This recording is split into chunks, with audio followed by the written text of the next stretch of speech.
Bom dia, gente. Domingão, né? Sempre a gente olha lá pra fora, tá bonito. Eu não sei o que é pior, né? Na verdade, quando o tempo tá bom ou quando o tempo tá ruim, mas vamos animar e vamos ficar... esquentar pra gente ter um domingo de manhã bem rico de informações. As meninas aqui, a Silmara, a Thaís, elas já escutaram um pouquinho da minha história e eu gosto de contar um pouco a história porque as pessoas imaginam que pro Darcio deve ter sido muito fácil ter passado em concurso, ele é inteligente, ele já foi lá, ele trabalha com isso, deve ser coisa assim que ele foi, prestou e passou, não foi assim, tá? A gente, quando vê uma pessoa assim, passou em 2 concursos, acha que o caminho foi bem tranquilo, bem fácil, mas eu faço questão de falar essa história porque, na verdade, o que aconteceu comigo acontece com todo mundo, na verdade, né? Nessas fases de estudo, nessa fase de prestar concurso, a gente vê a concorrência, fica um pouco assustado de início, a gente... começa a estudar, vê que é muita matéria, a gente vai prestar um concurso, não passa. Eu demorei a passar no primeiro concurso, né? Eu formei em 98, final de 98, então no ano passado fiz 20 anos, a gente fez encontro de turma e tal, mas eu não passei logo de cara, logo nos primeiros concursos que eu passei, que eu prestei. Então formei em 98, 99 já comecei a prestar concurso. Essa foi o meu direcionamento, assim, de profissão, né, de carreira que eu tive que tomar, porque, assim, quando eu formei, a gente tem que escolher um norte, né, e eu sabia que um dia eu ia querer fazer mestrado, doutorado, então, mas eu não estava preparado, acho que naquele primeiro momento, para estar fazendo. E formei e falei, vou começar a procurar emprego, não tinha nenhum familiar, não tinha nenhum parente dentista e... comecei a trabalhar por porcentagem, né? Mas já um pouco direcionando a carreira para passar num concurso, porque a minha formação, a minha família, minha mãe é uma professora, ela já é aposentada, professora do estado, meu pai era engenheiro, porque ele é falecido já, e os dois eram funcionários públicos, então a gente teve uma influência muito forte deles, né? Eu tive uma influência muito forte. E... estava trabalhando em 99, porcentagem, aquele perrengue, né? Porque todo mundo quando começa é bem complicado. A gente batia na porta de consultório, porcentagem, batia na porta de consultório popular, você não serve para cá, batia na porta de outro consultório, não tem vaga. Então, assim, não foi nada... as mil maravilhas do que parece quando a gente vê uma pessoa assim e fala, não, já passou em 2 concursos, sempre foi fácil, sempre foi tranquilo. Não, foi bem complicado. Então, 99, 2000, 2001, 2002, 2003, 2004. Eu fui passar 6 anos depois da minha formatura, né? E não vocês estão pensando, não, você não prestava concurso. Todo ano eu prestava 4, 5 concursos. Então, se eu demorei 6 anos, 4 vezes 6, 24, ou 5 vezes 6, 30 concursos. Eu prestei antes de passar no meu primeiro.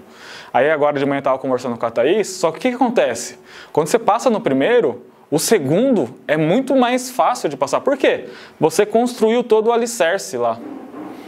E aquele estudo que você parece que é perdido, nossa, eu fui mal na prova que eu estou prestando agora, fui mal. Que droga, né? Eu estudei pra caramba, aconteci, estudei do jeito que o Darcio falou para estudar e não deu para passar. Aquele estudo lá, que parece que é perdido, não é perdido. Já foi uma base que você construiu. É claro que a gente quer passar no primeiro. Ainda mais quando a gente rala pra caramba, na hora que a gente estuda, a gente se dedica, né? É que às vezes a gente não consegue passar no primeiro. O fator estudo não é ele é um bom início, um bom assim direcionamento, mas ele garante que você vai passar? Não garante, porque tem tantas outras coisas envolvidas. Tem até a sorte que a gente fala, né, que cair as coisas que você domina, Claro que a sorte não é o primordial, como a gente falou, né?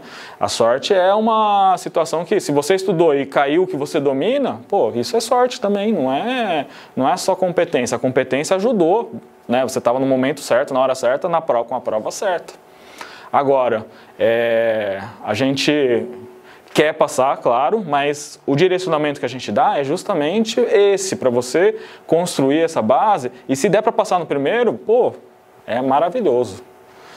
Agora, se não passar, não pense que isso é o fim do mundo, porque a gente imagina que quando a gente presta um concurso, eu tenho que passar naquele. E a gente se cobra muito, né? A gente faz muita pressão interna para passar no concurso da minha cidade. Eu fui passar no concurso de Suzano na terceira vez que eu prestei. E Suzano eu sempre quis, porque eu moro em Suzano desde os 4 anos de idade. Eu sabia que Suzano tinha um salário muito bom. Então sempre foi o meu objetivo, mas eu não passei no primeiro, não passei no segundo, só fui passar na terceira vez que eu prestei, né? Passei primeiro em São Paulo, e aí depois que eu fui passar em Suzano. Então, mas aquela base que eu fui nos primeiros concursos que eu prestei, eu estudava tudo errado, não estudava direito, né? Então, nem foi construída essa base. Mas a partir do momento que eu estudei, levei a sério, não passei nos concursos que eu tinha já estudado, né? Aquela base que eu fui construindo, ela não se perdeu, né? Então, a gente fica decepcionado quando não passa, a gente fica passado, né? A gente fica muito chateado, porque, poxa, quem não quer? A gente quer passar sempre de primeiro, a gente quer resolver a nossa vida, né? Mas, como tudo na vida, eu falo que a prioridade que é o mais importante. Se você colocou como prioridade passar num concurso, seja na sua cidade, seja aonde for, não é uma lágrima que vai fazer você desistir desse processo, porque esse processo, assim, o direcionamento de um curso é para agilizar, é para vocês irem muito mais rápido do que eu demorei 6 anos, né? E eu não quero que vocês demorem 6 anos, a ideia de você fazer um curso, de você estudar, é ser rápido, mas não necessariamente a gente consegue passar no primeiro, porque no primeiro a gente, geralmente, a construção do alicerce, né? Foi assim, já foi boa, mas às vezes não foi o suficiente, né? Então, eu escuto muitas pessoas falar, nossa, eu estudei pra caramba e não passei, a gente tá falando com a Thaís, isso não é, o pessoal começa a falar, isso não é pra você, né? Você tá estudando tanto e você não passa.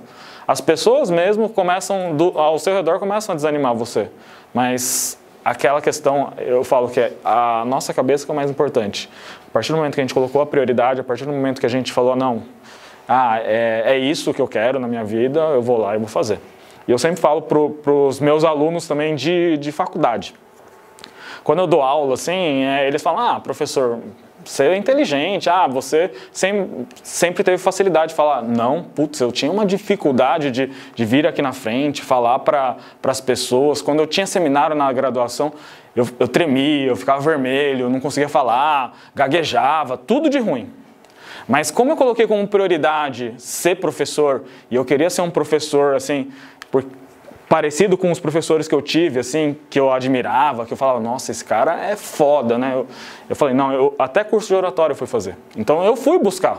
Eu não fiquei parado, mesmo tendo muita dificuldade de falar em público, dificuldade de expressar o que eu assim, aprendi. Hoje em dia eu aprendi e, assim, todo dia eu vejo que dá para melhorar, né? Então o fato de ser professor não é nato meu, não é.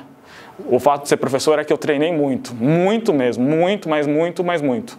E, como eu falei para vocês, o começo de tudo eu já tinha dificuldade de vir aqui na frente e começar a falar para as pessoas. Imagina, como que vai ser um professor... E eu teria que ter gravado a minha primeira aula que eu dei, porque, assim, eu teria orgulho de falar, caramba, como eu evoluí nesse tempo, né? Porque era uma coisa, assim, absurdamente difícil, né? E quando a gente começa em qualquer coisa, sempre é difícil. Nunca é fácil. A partir do momento que a gente vai dando aula, hoje em dia já ficou bem mais fácil. Hoje eu não tenho dificuldade de vir aqui e falar, né, é porque eu treinei. Não é porque era um talento que eu tinha. O talento eu falo que a dedicação é muito mais importante que o talento. Então, sentar a bunda na cadeira e estudar direcionado é muito mais importante do que ser inteligente. Eu falo que quem é inteligente, quem tem talento, geralmente é preguiçoso. Porque a pessoa acha que vai conseguir a qualquer momento, né? E num concurso eu vejo que o talento é um fator que engana a gente, né? A gente fala, eu sou bom em não sei o que, eu sou bom em prótese, não vou estudar. Eu sou bom em... Isso é um problema, porque a gente, essa soberba, né, um pouquinho, atrapalha muita gente. Então, por isso que essa humildade de falar, não, eu sei que eu sou deficiente em tal coisa, eu sei que mesmo sendo especialista em estomatologia eu não sei tal coisa. Isso que leva a gente para frente, isso que leva a gente para um outro nível, um outro degrau. Se a gente ficar, não, isso é tranquilo, não, isso é fácil, não, isso é... A gente não vai para frente, a gente fica estagnado, a gente fica parado, né? Então, essa historinha aqui não é para... É um pouquinho para motivar, porque as pessoas imaginam que quem passou é talentoso. No meu caso, não foi. Assim, não foi por talento, foi por muita dedicação. Quando eu passei no concurso em São Paulo, quando eu passei no concurso em Suzano, principalmente, que era o lugar que eu mais queria, puxa, gente, eu estudei muito. Estudei final de semana, eu pegava domingo que eu tinha reunião de família, eu ia na reunião de família, voltava rápido e ia estudar. Então eu pegava todo aquele meu tempo livre que eu tinha e transformava em dedicação, transformava em suor. Eu não ficava, né, achando que eu já estava bom, achava que estava bem, eu ia e estudava. E é isso que eu queria mostrar para vocês, porque esse processo é um processo que demanda dedicação, demanda horas de estudo, demanda horas de assistir videoaula, horas de fazer questão, porque se não fizer isso, o curso em si ele é um direcionamento, mas ele é o curso só, ele não é você, né? Então, o você ou cada um, o que vai fazer a diferença é a dedicação em casa, a dedicação no consultório, a dedicação aonde quer que seja, mas não fiquem assim, se não der numa primeira vez, que não é para você. Isso é uma ideia totalmente errada, principalmente porque essa base foi construída, vocês já ralaram se construir essa base, não é um negócio que é perdido, tá bom? Ontem a gente parou aqui nessa parte de osteonecrose, eu só vou mostrar algumas outras questões de osteonecrose para vocês entenderem que a VUNESP em específico, ela não repete a questão, mas ela repete os assuntos. Então, 2018, Mogi das Cruzes, um fator de risco para o desenvolvimento de osteonecrose da mandíbula em pacientes que recebem determinadas medicações é a presença de foco infeccioso. Lembrando, né, que a infecção é um fator importante. Esta osteonecrose é um efeito colateral conhecido de classe de medicamentos denominados, né, bisfosfonatos e denosumab. Denosumab é essa classe nova de medicação que é prescrita também para quem tem osteoporose e osteopenia. Só que o maior problema do denosumab ainda hoje é custo. O valor de denosumab ainda para a maioria das pessoas, proibitivo, porque R$ 900 cada aplicação.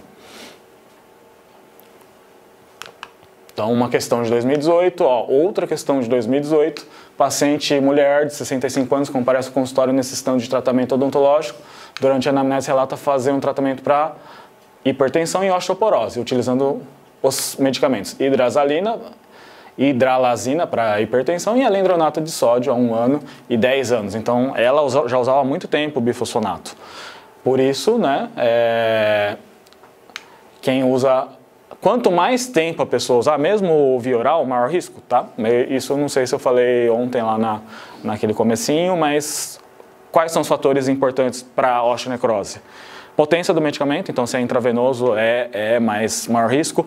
Quanto mais tempo a pessoa usa a medicação, maior risco. Quanto mais contaminado o procedimento, maior risco. Então, exodontia de um dente bem comprometido, o risco é maior. Se a pessoa tem doença sistêmica, toma um corticoide, aumenta o risco. Diabetes, aumenta o risco. Então, todos esses fatores aumentam o risco para o desenvolvimento de osteonecrose. Então, não é indicado tratamento odontológico a essa paciente? É claro que se a hipertensão não fala nada, se a hipertensão estivesse descontrolada, com certeza sim. Qualquer tratamento, se for o medo for o uso do bisfosfonato ou o uso de denosumab, não tem contraindicação, principalmente a exodontia, que é o procedimento mais relacionado. Aí vai fazer que tipo de procedimento? Aquele protocolo que eu falei para vocês, faz antibiótico terapia profilática 1 hora antes, mesma coisa para prevenir a endocardite bacteriana, então 2 gramas de amoxi 1 hora antes, depois continua de 8 em 8 horas por 7 dias. Faz uso de clorexidina pré-operatório, depois fala para o paciente usar clorexidina durante 1 semana também.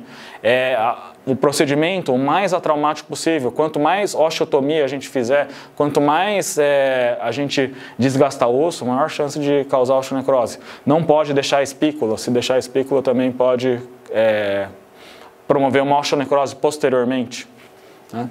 Então não é que o paciente usa 10 anos que você não vai fazer o tratamento, você deve fazer o tratamento sim, porque se deixar aquele dente contaminado ele vai promover a osteonecrose.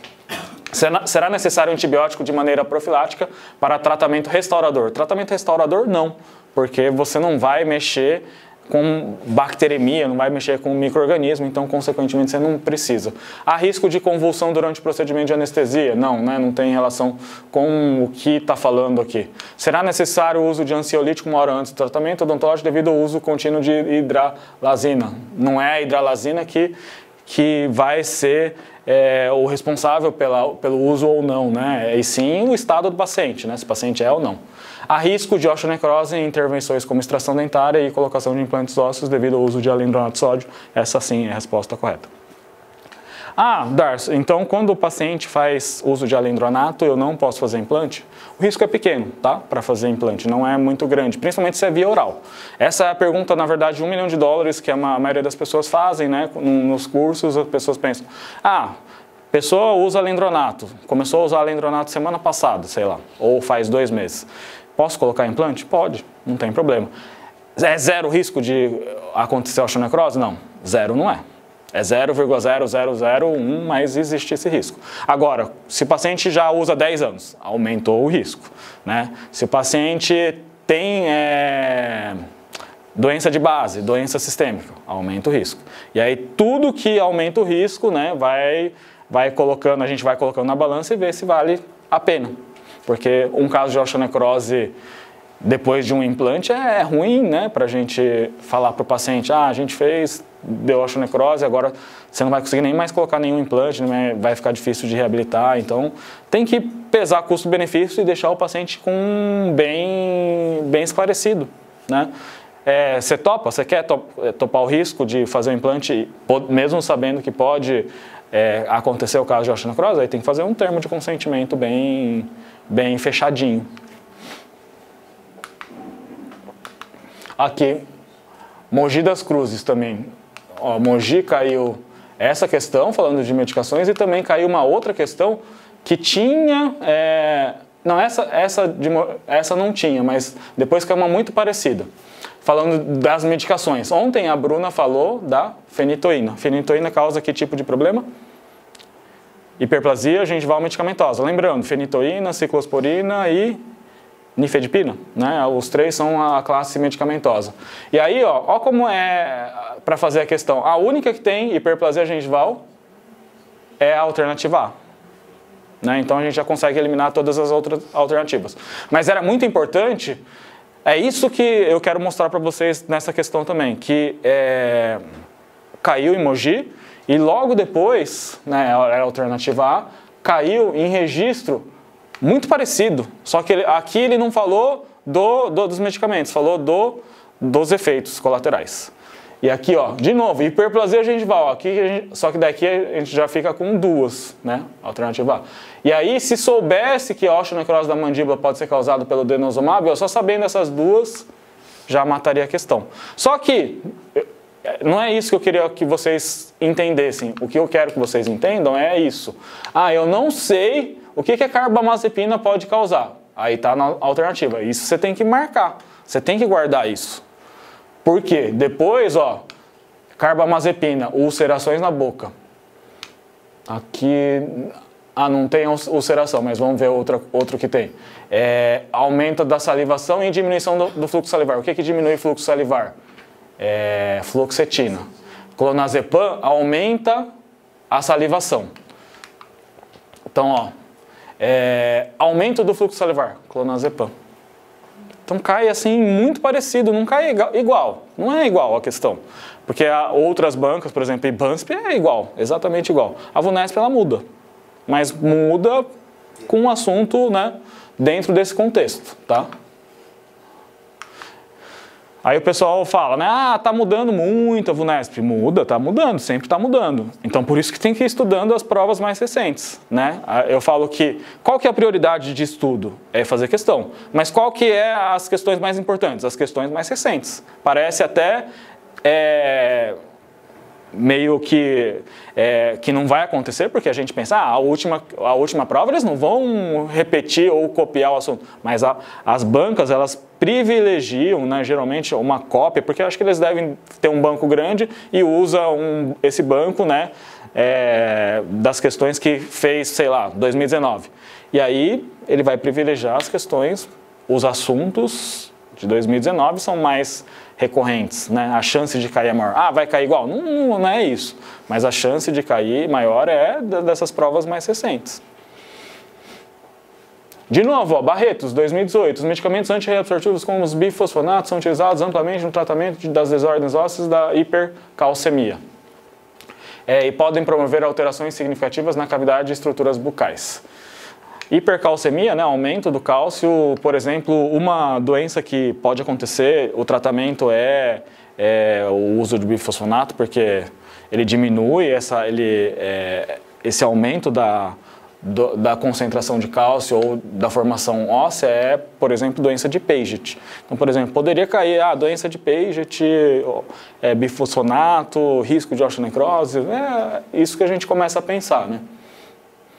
Com relação a essas alterações, pode-se afirmar que pacientes que fazem uso crônico e endovenoso são considerados saudáveis. Justamente os endovenosos são os mais perigosos.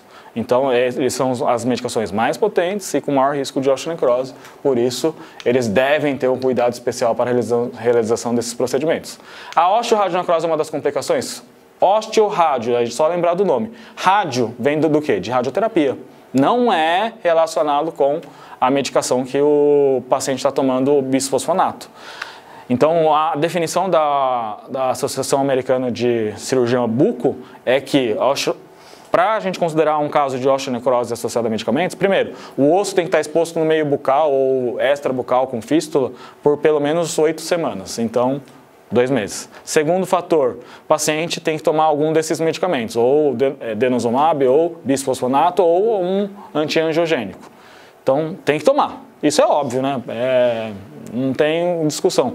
E o terceiro fator de critério de inclusão para o diagnóstico de osteonecrose é que o paciente não deve ter sido submetido a radioterapia. Então, se fez rádio, não é osteonecrose, é osteorádio, né? Então, por isso, a alternativa B está incorreta.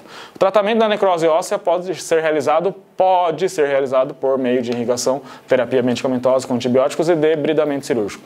A gente gosta muito dessa palavra, pode, né? Porque na hora que a gente está falando de ciência de saúde, o pode, né? E não o sempre, nunca, essas palavras não combinam muito com as respostas e essa palavra aqui realmente deixa essa resposta boa, né? Alternativa C. Os bifosfonatos aumentam a síntese óssea por ação direta sobre os osteócitos. Eles não aumentam a síntese, eles diminuem a reabsorção e meio que paralisam o turnover ósseo. Então, ele não acontecendo a reabsorção pelo osteoclasto, o osteoblasto também não vai lá a fazer a posição de osso. Então, ele não aumenta essa questão de síntese, tá? Próteses e implantes suportados são a primeira escolha para aqueles que fazem uso crônico de bifosfonato. É justamente o contrário, né? Uso crônico, uso por muito tempo, consequentemente esse paciente tem que pesar se vale a pena ou não fazer implante nesses pacientes.